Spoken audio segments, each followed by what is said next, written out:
So for TS diagram, there is temperature entropy diagram. Let us start with the first process, right? And before that, let me remind you that 1 dash will represent what? Wet steam. You are familiar now. 1 is what? Saturated or dry steam, and 1 double dash is what? Superheated steam, right? So now we will move in some speed, because if PV diagram is very much clear, then it is easy to understand TS diagram. Okay, so let us describe that. So now the very first process is boiler. So now you can see what is the first process in boiler. In boiler, the first process is constant pressure heat addition process, right? 4 to 1.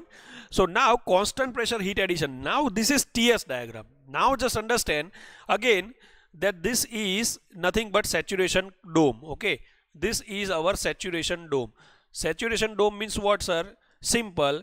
See over here in the left hand side point, that means this section is nothing but saturated liquid line, and right hand side point, that means here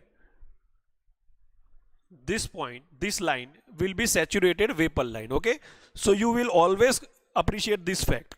Now one more thing, that if the condition is over here, your point is over here, then it will be pure liquid. If your point is over here, then it will be pure liquid plus vapor, and if your point is over here, then it will be pure vapor. Okay, keep that thing in your mind. Okay, now let's start our process, that is process 4 to 1. So now you can understand over here. See, process 4 to 1.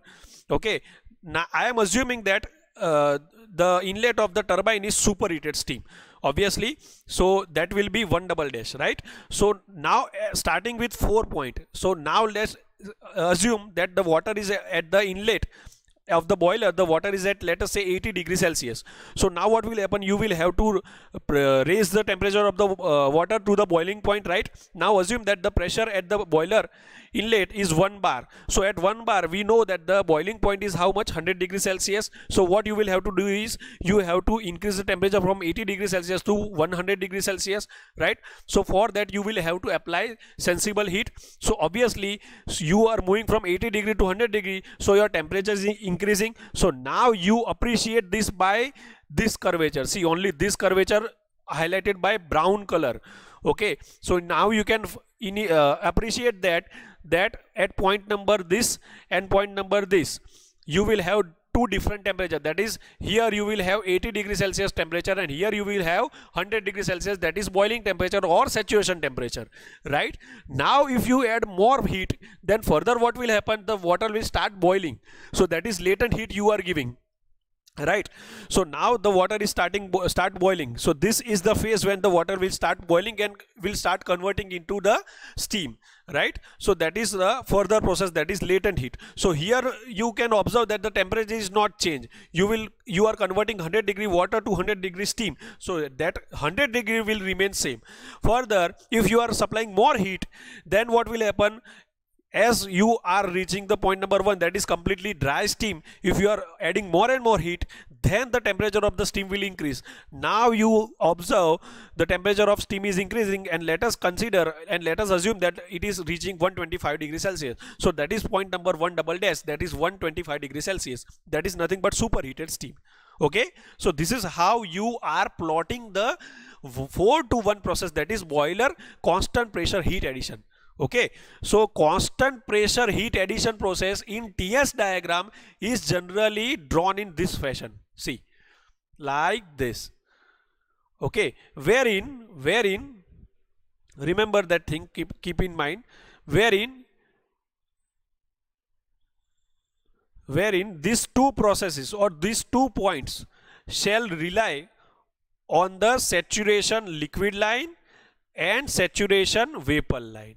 Okay, so that is the trend or fashion of doing or drawing the constant pressure line on TS diagram. Okay, now let's move forward.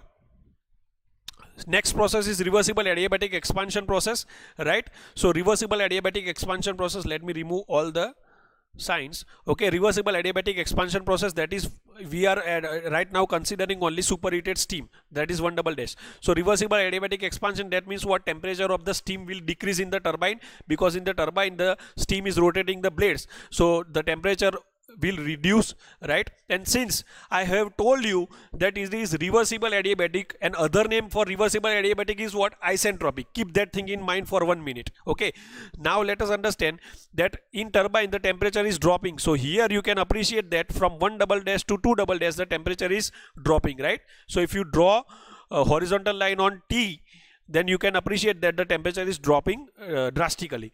But one more thing is that you should note that 1 double dash to 2 double dash is a vertical straight line. That means what?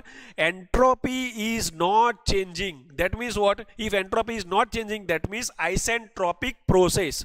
Okay, and I have told you just 1 minute before that reversible adiabatic is also known as isentropic process. So that is why it is 1 double dash to 2 double dash is vertical line. You cannot draw an inclined or curvature line in your exam. Remember, marks will be deducted, okay, in TS diagram. Further, 2 double dash, it is wet steam, obviously. 2 3, that is what? 2 double dash to 3, that is what? Conversion of wet steam to saturated liquid. Now you are familiar with that process, right? So that is taking place in the condenser, 2 to 3 process, right? In this condenser, okay? So that at the 3 point you will have pure liquid, that is saturated liquid. That is why it is plotted over point number 3, right? Further, 3 to 4 process is again reversible adiabatic compression process in the pump, right? So in the pump you are compressing the liquid. Now here also you can appreciate the fact that if you are compressing the liquid, then the temperature of the liquid will change by some amount. That is why you can appreciate that the change in temperature during compression of water is not that much significant. See, TS diagram. Obviously, the change in pressure is significant. That is why in PV diagram that 3 to 4 process is denoted by larger line. But the temperature change is somewhat small. Okay, so keep that. Think logically. It is true, right? Okay. One more thing. Further, that the entropy will also slightly decrease. Okay, so that is how the process will take place. And further, 4 to 1 process is also boiling process. That is same way the cycle.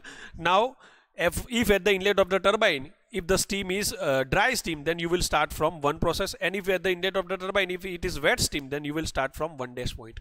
Clear? Okay, I hope this is clear. Now let's move further. HS diagram.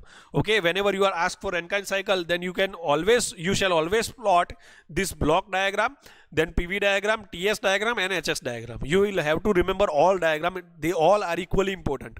Okay, so now let us understand quickly. Again, in HS diagram also, this is the saturation curvature, right? In this saturation curvature, the left hand side will represent what? Saturated liquid line. Okay, which is the left hand side, sir? See here, this green portion line, this is the saturation liquid line up to here, right? And other is what? Other is this portion is saturated vapor line. Okay, this portion is saturated vapor line. So keep that in mind. This yellow color is saturated vapor line. Okay, now what will happen? If you are on the left hand side, it will be pure liquid. If you are in between the dome, it will be liquid plus vapor. Barabar? And if you are on the right hand side, then it will be pure vapor. Clear? Okay, now let's move forward to our processes. Obviously, 1 dash point will represent wet steam, 1 will represent dry steam or saturated steam, 1 double dash will represent superheated steam. Process 4 to 1, that is constant pressure heat addition process. Now understand carefully. Now we are thinking about enthalpy. Enthalpy is nothing but U plus PV. Right, you remember that thing, first law of thermodynamics, right? So during 4 to 1 process, if you are adding the heat at constant pressure, then that is nothing but enthalpy. Remember, right? During introductory session I have told you, right? So that is how, if you are adding the heat, that means you are adding the enthalpy. So this is why the enthalpy is increasing during heat addition process in boiler. So that is why 4 to 1 double dash process is plotted, right? Next is 1 to 2 process, that is in turbine reversible adiabatic expansion. Now remember that in expansion process what will happen? Obviously the turbine blade is rotating at the expense of enthalpy. I have told you. So enthalpy will obviously decrease. So that is why 1 double dash to 2 double dash as enthalpy will decrease. But on the same side, you will observe that reversible adiabatic, the other name is isentropic. That means what? That entropy will remain constant. That is why the vertical line will be plotted in HS diagram 1 double dash to 2 double dash. Keep that in mind. Don't draw inclined line or curvature line. Marks will be deducted. Okay. Further, in condenser, what will happen? 2 to 3 process, that is what? Heat is rejected and steam is converted into water. Logically think that if you are converting steam into water, then heat will be rejected. So obviously the enthalpy will decrease, right? And if enthalpy is decreasing, then obviously the entropy is also decreasing. That is why in 2 double S to 3 process, what will happen? Your enthalpy as well as entropy will decrease. And from 3 to 4 process, that is what our reversible adiabatic compression process, what will happen during that process? Simply the enthalpy will increase by some amount. Okay, so keep that thing in your mind. So this is how the HS diagram will take place. Now obviously, as I have told you in earlier cases also, if 1 double dash is there, that means superheated point. If the point is what? Dry steam, then you can plot on this line, compulsory plot the point on this curvature if it is dry steam. Okay, and if it is 1 dash point, then compulsory draw that point in between this dome. Clear? I hope you are clear with these points. Obviously, if you have any question, then remember that in mind, we are not supplying 3 steam, that is wet, dry and superheated simultaneously. Okay, we can only supply 1 steam at a time. Okay, but for the understanding, I am taking 3 cases parallelly. Okay, okay, let's move forward. Now further, as you can see, heat added, that is Q1, that is in boiler. So now for heat addition, we want to define the enthalpy equation. Okay, so for enthalpy equation, what will happen? Efficiency equation. Okay, so for efficiency equation, you shall always consider HS diagram. Okay, and this HS diagram is also known as Mollier diagram. Okay, HS diagram, Mollier diagram. At the end of your steam table, if you have any particular steam table, you will have a folded diagram. Okay, so that folded diagram is nothing but this HS diagram, enthalpy entropy diagram. Clear? Also known as Mollier diagram. Now see here, Q1 is equal to what? So Q1 means what? Heat added. So heat is added in boiler, that is 4 to 1 process. So obviously you will take the difference between H1 minus H4, because at the outlet of the boiler the enthalpies will be always higher, and at the inlet of the boiler the enthalpy will be always lower. So H1 minus H4, so that you can consider heat added. Next is what? Turbine work. So turbine is having in which process? 1 to 2 process. So 1 to 2 process. Now in turbine, what will happen? At the inlet of the turbine, the enthalpy will be higher, and at the outlet of the turbine the enthalpy will be lower, right? So obviously the turbine work will be represented by H1 minus H2, right? So that is how you can plot over here, H1 minus H2.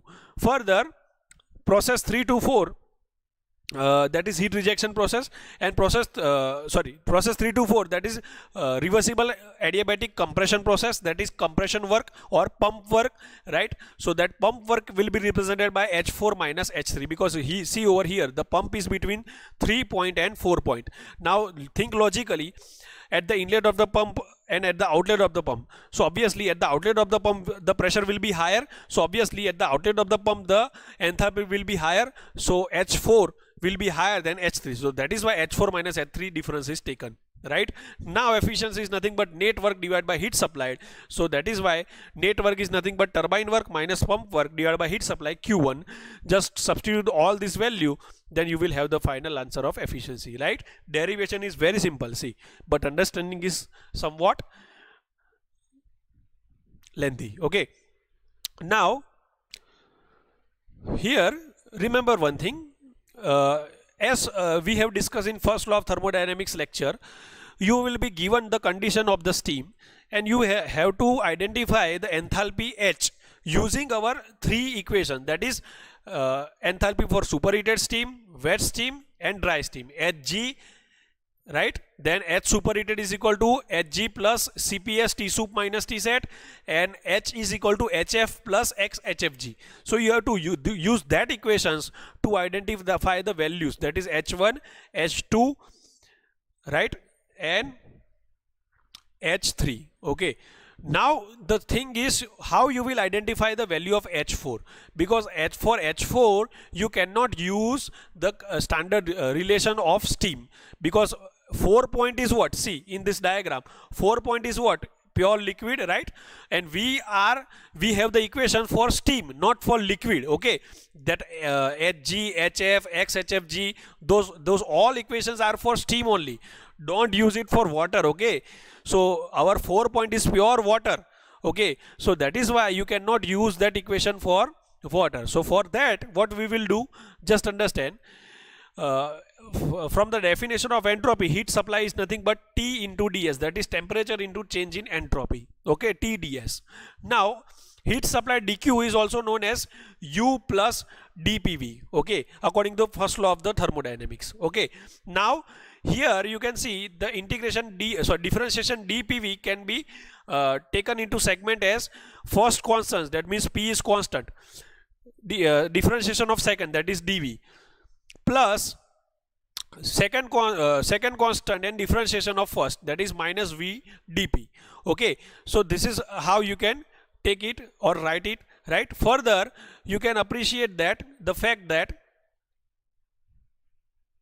right, that dq is equal to, now this U plus P dV, this U plus P dV is nothing but enthalpy dH. So I have written over here dH, right, and U plus dV, that is nothing but enthalpy dH. See over here, this one is nothing but enthalpy dH, minus V dP as it is, right, because that is V dP, that is work. Okay, now dq was what, TDS, so we have substituted over here TDS, that is equal to dH minus V dP, right. Now see over here, 3 to 4 process, see over here HS diagram, 3 to 4 process is reversible adiabatic, that means isentropic process, so your entropy is remaining constant, right. So if entropy is constant, then change in entropy, that means this ds will be 0, so that is why I have substituted 0 over here. Okay, so 0 is equal to dH minus VdP. So dH is equal to what, VdP. If you are taking minus VdP on the other side, you can write dH is equal to VdP, right. Now we are concerned about 3 to 4 process for pump. So dH is nothing but H4 minus H3, difference is enthalpy. V, that means volume, specific volume at point number 3, that is saturated liquid, and dP, that is change in pressure in the pump, that is higher pressure, that is P1. See, pressure for this whole line is constant, remember, that is, let us say 1 bar. So on this line, if you take any point on this line, it will have same pressure, that is 1 bar, and same way this is 0.1 bar, let us say, for example. So if you take any point on this line, the pressure will be same, that is 0.1 bar. So pressure difference between these two, that is exerted by pump, so that is P1, that is higher pressure, minus P2, that is lower pressure. So in this in numericals, you will be given the pressure P1, you will be given the pressure P2, you can identify the value of V3 from steam table, you can identify the value of H3 from steam table, and if you will use this equation, you will be able to identify H4. Okay, so this is how you can identify the efficiency of Rankine cycle. Clear? So we will keep up to this point. Okay.